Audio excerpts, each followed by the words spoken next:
Olá, queridos. Como é bom estarmos de volta para meditarmos na palavra de Deus, para crescermos na palavra de Deus que produz vida em nós, né? A vida de Cristo. E nós estamos numa nova playlist, numa nova série sobre mensagens dizendo verdades espirituais de como ser cristão. E nós estamos trabalhando em cima da belíssima epístola do apóstolo João, a primeira carta de João, né? E hoje a nossa terceira mensagem, nós estamos falando hoje sobre a verdade que sempre vai nos libertar. Então, queridos, eu queria convidar você a pegar a sua Bíblia, se você tiver com ela aí, abrir na primeira carta de João, uma carta tão importante para a vida de todo cristão. Abra aí no primeiro capítulo, vamos terminar esse capítulo primeiro. Vamos ler do verso 8 ao verso 10. Fala assim: esta é a mensagem que dele ouvimos e lhe transmitimos. Deus é luz e não há treva alguma. Então, nós trabalhamos na mensagem anterior sobre andar na luz. Agora nós vamos terminar. Por favor, vai lá agora no verso 8.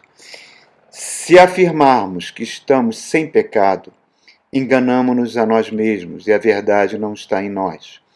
Se confessarmos nossos pecados, Ele é fiel e justo para perdoar os nossos pecados e nos purificar de toda injustiça. Se afirmarmos que não temos cometido pecado, fazemos de Deus um mentiroso e a sua palavra não está em nós. Irmãos, Deus é luz.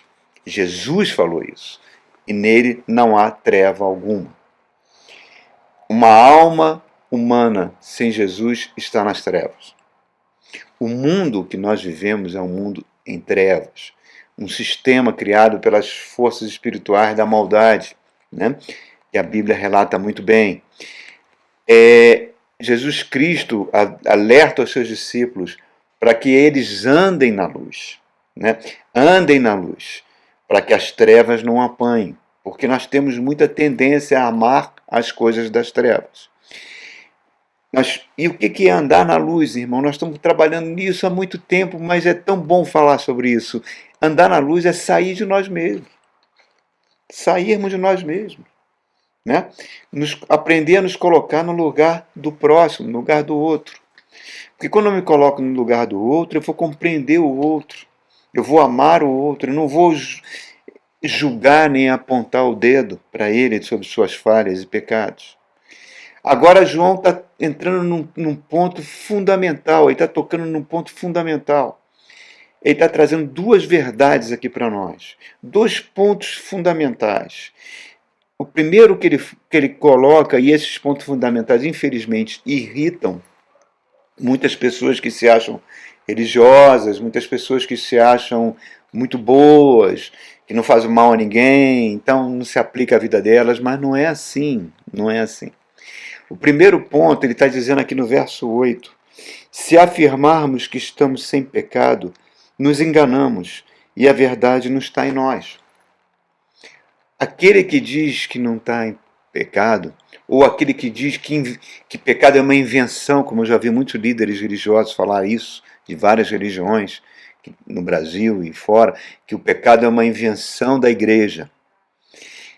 No fundo, as pessoas estão se eximindo da responsabilidade dos seus atos, dos seus pecados. No fundo, é uma autodefesa para ocultar um poder destruidor que habita no coração de todo ser humano. Você atribui as coisas que você faz que não são corretas. Eu sou assim porque eu tive uma determinada herança dessa forma. O ambiente que eu cresci era um ambiente hostil, então me fez assim. Esse meu temperamento eu herdei dos meus pais, é genético. Eu sou assim porque pessoas fizeram maldades comigo na minha infância, na minha adolescência, me tornei dessa forma. Isso tudo, irmãos, a gente não está resolvendo o problema. A gente está ignorando um poder destruidor que habita no nosso coração. Não houve, irmãos, não houve. Deus criou todo o universo. É claro que o universo é uma expressão do poder de Deus, a criação é uma expressão do poder de Deus, mas eu creio que o maior poder que Deus empregou na existência do próprio Deus foi vencer o pecado, porque o próprio Deus teve que se fazer ser humano e morrer para poder nos livrar do poder escravizador do pecado, que nos engana, que nos violenta e que nos mata, irmãos. É algo, não morte física, não morte espiritual, morte eterna. Ignorar o pecado é um grande perigo, é um grande perigo, porque é uma forma de auto-engano. Ataca a nossa saúde física, a nossa saúde emocional e a nossa saúde espiritual. A gente se torna vulneráveis a espíritos malignos. É algo muito triste, muito perigoso. A Bíblia relata isso com muita profundidade. Olha a história de Natã e o rei Davi, o profeta Natã. Davi comete adultério com a esposa do seu general mais fiel, Urias. Engravida essa mulher. Depois, quando soube que ela era grávida e viu que não tinha jeito de ocultar a gravidez dela, planeja a morte do marido. E depois, para apaziguar sua consciência, ele se casa com Betseba para mostrar para a sociedade que o filho que nasceu seria um filho legítimo, não um filho de adultério. E o profeta Natã é mandado por Deus para confrontar Davi. E Natã conta uma história, Davi fica indignado sobre uma história fictícia sobre um homem poderoso que quer tomar um bem de um homem pobre que tinha o seu único bem, e Davi diz que isso é terrível, não permitiria isso acontecer no seu reino, e o profeta Natã é você mesmo, Davi. Você fez isso, você não era nada. Você era um mero pastor de ovelhas. Deus, tudo que você tem foi o Pai que te deu, foi Deus que te deu. Deus que te fez, te capacitou para você ser rei. Deus que te deu o trono. Aí Davi cai em si, vê o horror do seu pecado e, infelizmente, aquele pecado de Davi vai trazer morte na sua família por gerações e gerações. Por isso que João está falando sobre esse perigo, aí aqui no verso 9 ele fala uma coisa linda, irmãos. Olha só, ele fala assim, ó, se confessarmos os nossos pecados, ele é fiel e justo para perdoar os nossos pecados e nos purificar de toda injustiça. É a única cura do poder do pecado em nós, você que já tem Jesus Cristo no seu coração, é uma humilde e penitente confissão diante de Deus. E o que é surpreendente é que João está dizendo que Deus, ao ouvir a nossa confissão de pecado, o nosso arrependimento, Ele nos perdoa, porque Ele é justo. Deus não varre o pecado para debaixo do tapete. Deus tem que punir o pecado. Ele é santo. Mas se ele punisse o pecado baseado única e exclusivamente na sua justiça, ele teria que dizimar toda a humanidade. E para evitar isso, ele pegou toda a sua ira contra o pecado e lançou sobre o seu Filho na cruz. Jesus Cristo morreu a nossa morte para que a gente vivesse a sua vida. Baseado no sangue de Cristo que tomou o nosso lugar, que recebeu toda a nossa punição pelo pecado, é que ele nos justifica e nos purifica. Isso é muito bonito, irmãos, a gente não tem noção disso. E a segunda coisa que ele fala sobre o pecado, você pode aqui ver no verso 10, se afirmarmos que não temos cometido pecado, fazemos de Deus um mentiroso, e a sua palavra não está em nós. Aquela pessoa que já nunca fiz mal a ninguém, nunca pequei, eu sou uma pessoa boa, pago meus impostos, isso tudo é papo furado, está chamando Deus de mentiroso. Por quê? E a sua palavra que nos traz vida não está em nós. Olha que coisa grave, irmãos. Por quê? Porque ele torna a cruz desnecessária. É um conceito iluminista, né?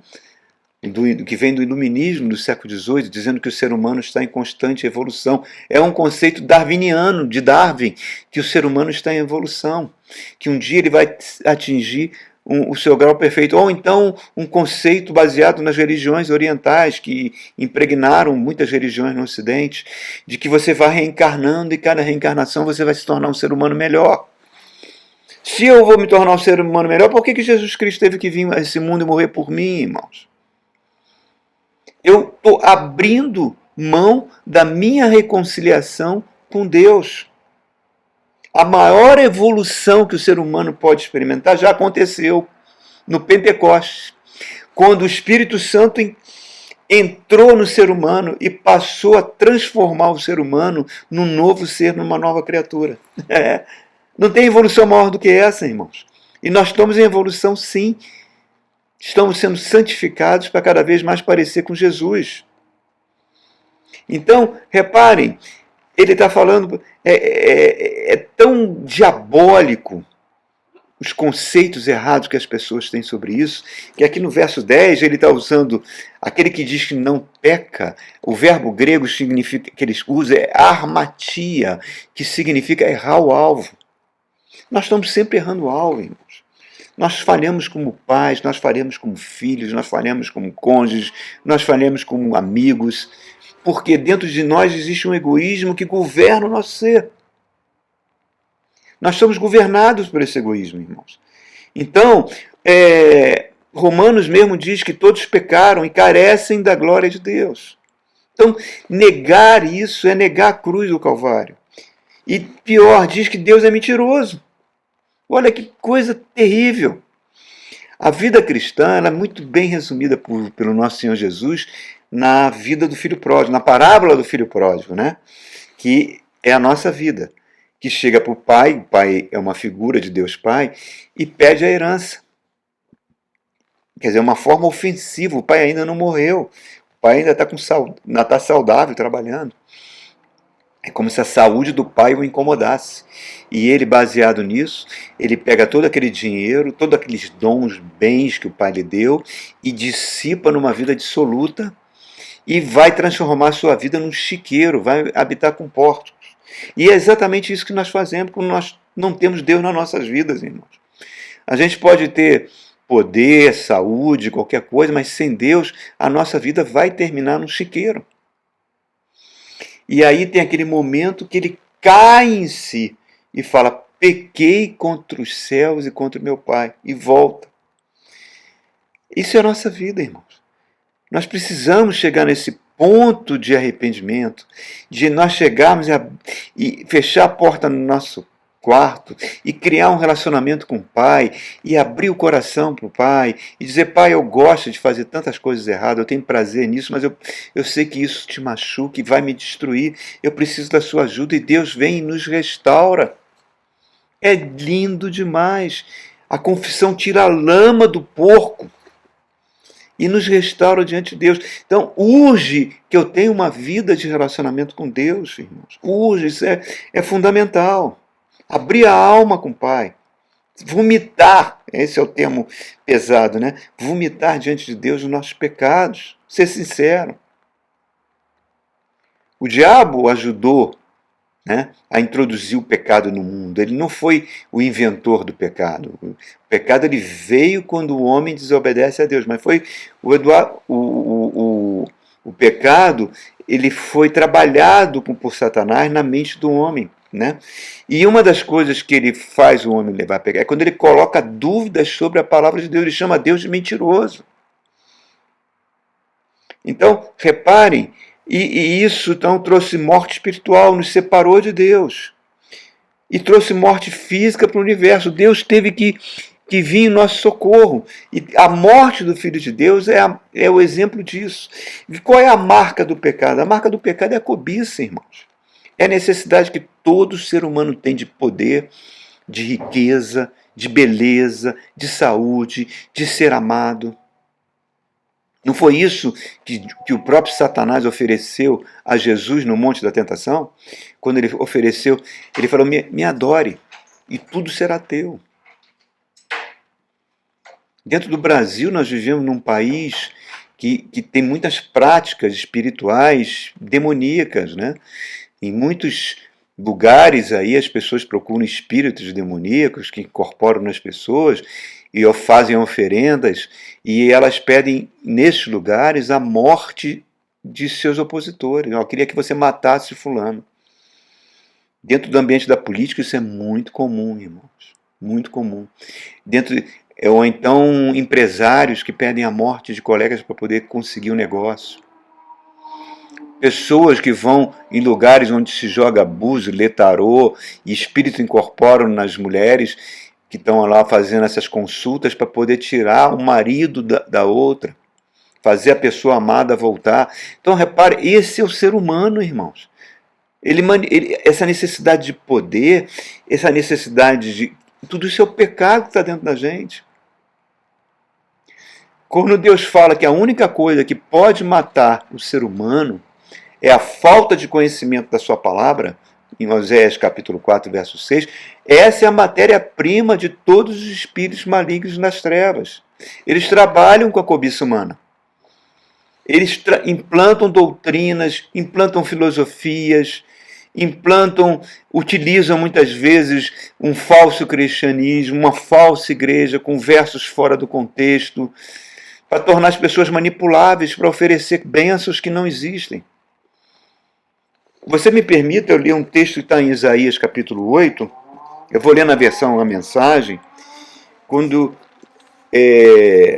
Deus está alertando sobre a destruição que vai acontecer com o Reino do Norte, e o povo, em vez de buscar Deus, começou, olha só o que o povo fez. O povo que dizia povo de Deus, verso 19, capítulo 8, ele fala assim: quando alguém disser a você, vamos buscar a ajuda dos adivinhos, vamos buscar aqueles que têm comunicação com além. Olha só, irmãos. Por que não buscar auxílio do mundo dos espíritos? Por que não consultar os mortos, o espírito dos mortos? Aí Deus manda o profeta avisar para eles, fala para eles, não faça uma coisa dessa. Vamos estudar a Bíblia, vamos estudar as Escrituras, porque ali tem a verdade, ali está a palavra de Deus.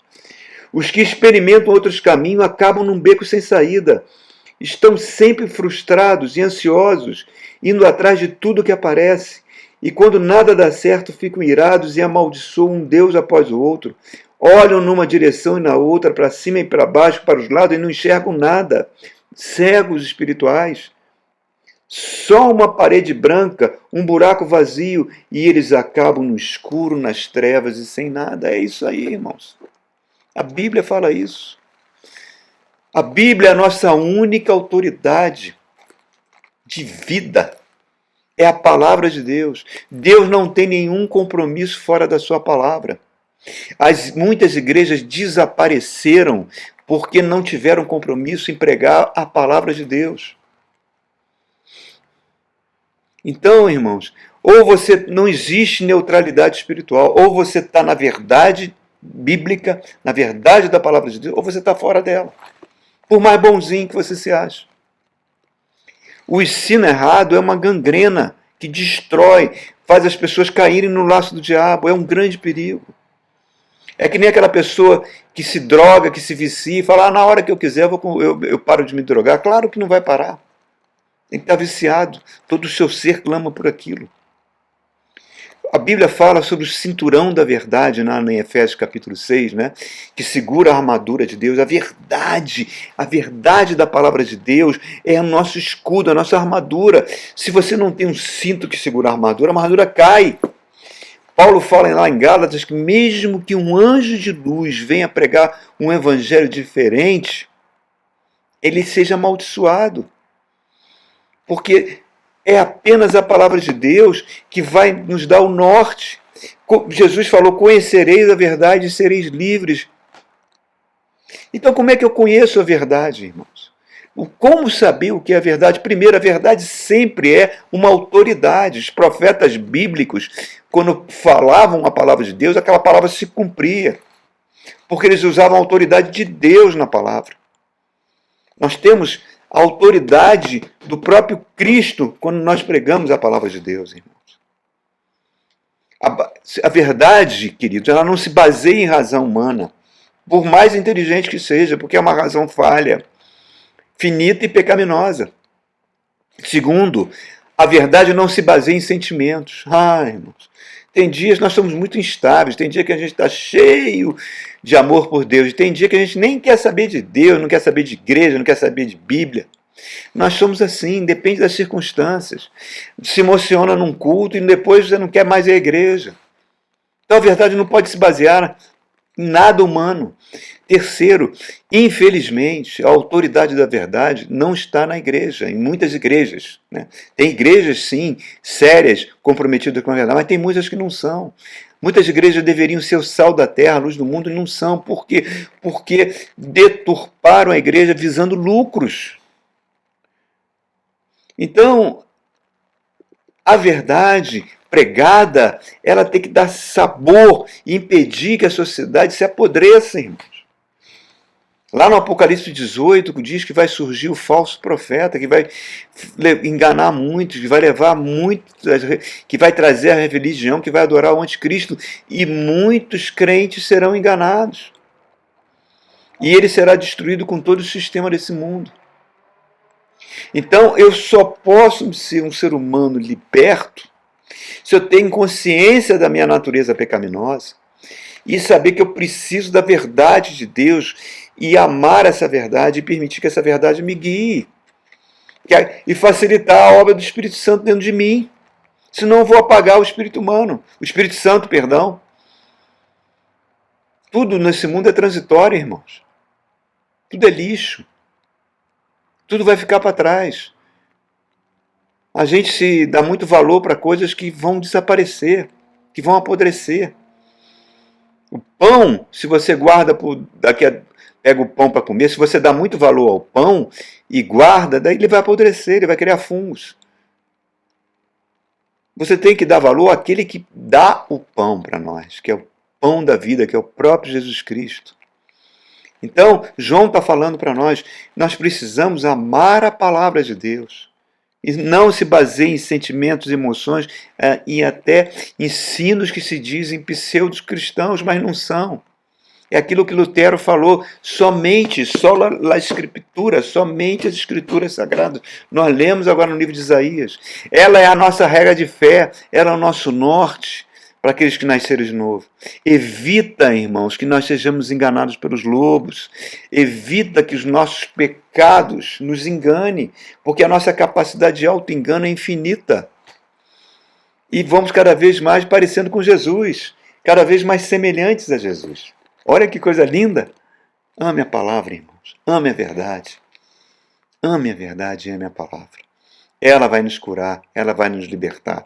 Deus tem compromisso com a sua palavra. A palavra traz o DNA de Deus e nos restaura. Estamos em evolução, sim. Pode falar isso por Darwin lá. Estamos em evolução. Estamos evoluindo para cada vez mais parecermos com Jesus. Amém? Deus é bom. Deus nos abençoa e que Deus abençoe muito sua vida. Até o nosso próximo encontro.